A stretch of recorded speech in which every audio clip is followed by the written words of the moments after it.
Hello, Layen's beekeepers and Wild Hives Community. We just got back from our winter prepping of our apiary. So we've spent all afternoon pulling frames and getting our hives ready for the winter. So at this point, all of our hives are winter prepped. We won't be getting into them again until possibly the end of March with our first spring inspection. But we thought we'd just end our season here with a little bit of a discussion about what we saw as we were going through our hives today, especially. And I think you might find it interesting. Some of the things we found are some of the things that we didn't expect to find as we were going through our hives. So we did do a video, and it's 30 minutes or so. Hopefully you'll find it interesting. If you've watched that, then you saw how we were going through the hives. And what we started with each time was we started with the divider board, and we moved all the way over toward the outside wall. One of the things I found very interesting is in almost every single hive, whether it was a large one or whether it was a small one, the first frame closest to the divider board and maybe the next one were fairly empty. Yes, I noticed that as well. Why do you think that is the case? You know, I'm thinking that at this time of the year, they are really working hard to put resources where they want it for the winter. What I found that as I was going through the frames, I found that basically a couple frames from each side was where they were going to eventually have the colony stay over the winter. And those were the frames that were packed with nectar. So I'd go through and I'd pull a frame by the divider board, and it looked like it was, you know, you're wondering if you lost your bees because there's hardly any bees on it and there's no nectar. And then you go over like 3 over and boom, you got a frame. It's almost completely full of nectar and it's full of bees. And then you'll go through like, 5, 6, 7, 8 frames just exactly like that. But then as soon as you get to the outside wall closest to the entrance, it all transitions again as if they were compressing their own colony, pulling in all the resources into more of the center of the space that they had available to them. I find that so interesting because we always encourage the beekeepers that we mentor to really have their hive in their backyard. I mean, that's what we all are. We're backyard beekeepers. And we love to sit and watch our bees.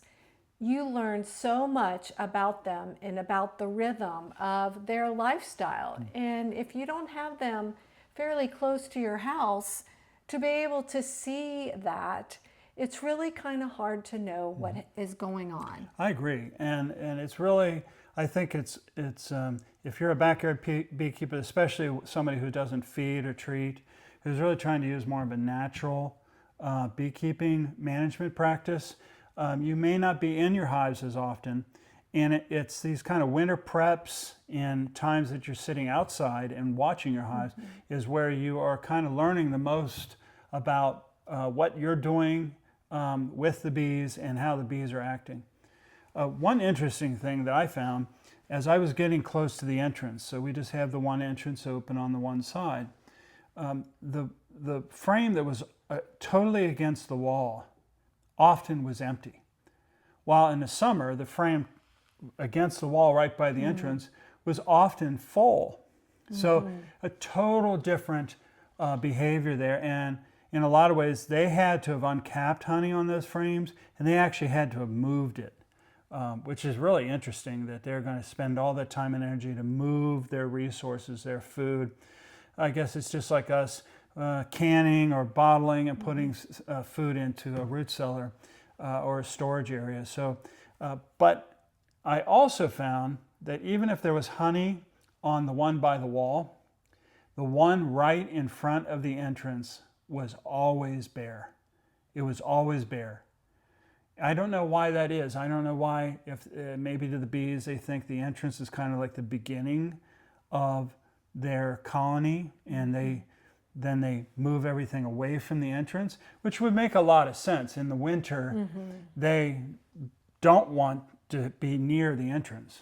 That's right. It's really interesting. Last year, we noticed at our apiary, as well as even our hives in our backyard, we would go out during a snowstorm, or after we had a large snow. We live in Southwest Ohio, specifically Cincinnati, so we had some big snowstorms. But what we noticed in our hives, they took the entrance that was already reduced and they propylized it down to the size of a single pea. Like a pea, yeah. Yeah, and it wasn't just one hive that did it, They all but did. all of our hives did it. So it was really interesting to see that. Yeah, I would suspect that they're trying to get the resources in their colony into what is the warmest part of the hive.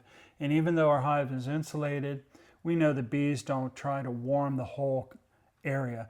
They do, though, try to keep where they're going to be and their resources as warm as possible.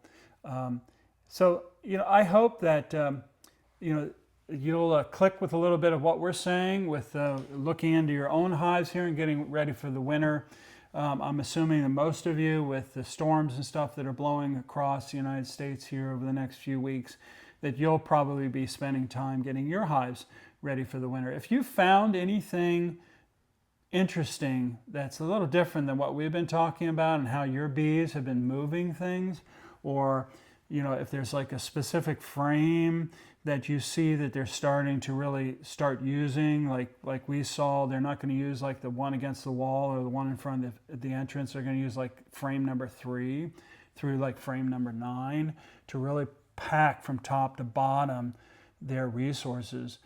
If you're seeing things like that, let us know. If you're seeing something different, let us know as well, and try to help us understand if you are actually running your hive in a different way.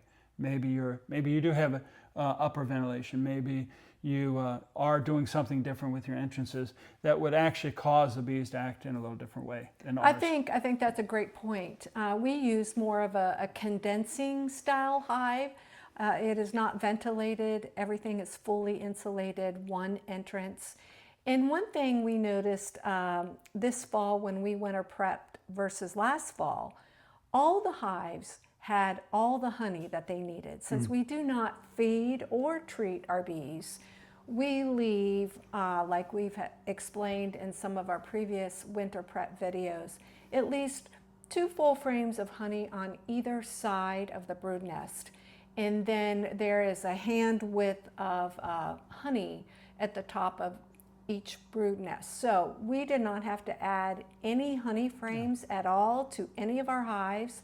Last year, there were a couple of smaller hives that we had to add to, and by having multiple hives, we were able to pull from some of those hives that had more resources. But this year, all of our hives had plenty of honey. We did not pull any for ourselves because, again, we do not feed or treat, so the bees get first dibs on everything. We're not sure if you realize sugar syrup and the honey that the bees make are not the same. So we left the honey for them. So we're super pleased that, at our apiary that our bees have plenty to forage on. Our frames were from top to bottom. So if we left 8 frames or 10 or 12 frames, those frames that we left were full from top to bottom, and mostly capped, and some nectars still to be capped over the next couple weeks. What was really interesting is as the brood, and the other thing was every single colony that we had at least 2 frames of brood left. So there's still some brood that's emerging. Unlikely that the queen is laying very much now because she understands what's going on outside, but it is interesting that they are backfilling those brood areas. So somebody asked me, where, do we need to have space for the brood, spring brood, somehow? Do we have to manage that? And I would suggest that no, what they're doing is exactly what they do every year in a tree, is they just backfill that brood area with resources, and then they consume that over the winter, and that's the space that the queen uses to lay in the spring. So all of our hives have full frames of basically honey, and no empty comb really to speak of. So that's kind of exciting to see that they've actually did that themselves. They moved all the resources into where the brood was. And you can see it even on a frame where there is still some brood. They're starting to pack the cells around all the brood with nectar. Not pollen, not as if they're feeding, but with nectar for food over the winter. So those beekeepers out there who are thinking about doing beekeeping in a little bit more natural way, it really does work.